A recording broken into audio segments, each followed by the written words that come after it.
Creating a comprehensive tutorial on paid advertising is beyond the scope of a single response, but I can provide you with an overview of the key steps involved. Paid advertising encompasses various channels, so let's focus on online advertising, which is the most common form today. 1. Define your goals. Determine what you want to achieve. With your paid advertising campaign, common goals include increasing website traffic, generating leads, boosting sales, or raising brand awareness. 2. Choose the right advertising platform. Different platforms cater to different audiences and advertising objectives. Consider options like Google Ads, Facebook Ads, Instagram Ads, LinkedIn Ads, and more.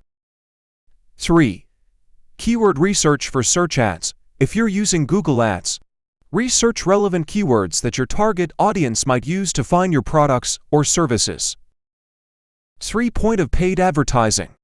Okay guy, next video back. Okay, bye.